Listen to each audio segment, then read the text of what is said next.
Muri ico kiganiro Sisawage aserukira ibanki y'isi yose mu Burundi yatanguye avuga ko ibanki aserukira ifasha Burundi mu bisata vyinshi bitandukanye bijanye n'iterambere hatibagiwe gushigikira Uburundi mu mbono yabwo yo kuba igihugu giteye imbere mu mwaka wa 2040 n'igihugu gitunze mu mwaka wa 2060.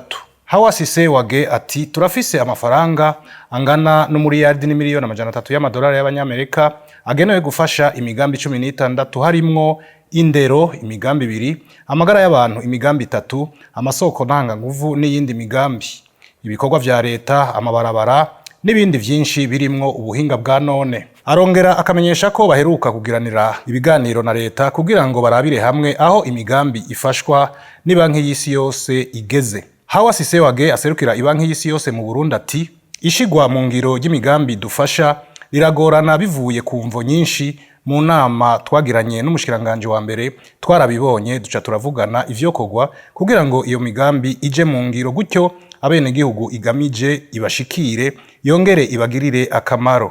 Ku kibazo cyo kumenya intambamyi zituma imigambi bafasha idindira canke ntiranguke uko bikwiye, Hawa Sisawage yishura ati il y a beaucoup de contraintes et souvent c'est lié à la passation de marché. Ahanini biva ku itangwa ry'amasoko. Mumenya ko imigambi ifasha ni banki y'isi yose ishigwa mu ngiro na leta mugabo hisunzwe indinganizo z'ibanki y'isi yose, kandi izo ndinganizo zikora ku Burundi co kimwe n'ahandi hose nkuko vyavuzwe n'umushikiranganje wa mbere. Izo ndinganizo zigamije kuraba ko amafaranga yakoreshejwe neza atagiturire ko intwari ibereye yisunzwe. Muri make nta bantu babishoboye benshi bahari mu gihugu kugira irangurwe vyihuse.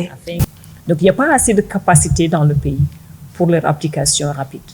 Ibanki y'isi yose na leta y'u Burundi bariko barakora ibishoboka kugira ngo amasoko atangwe atamanyanga agiyemwo.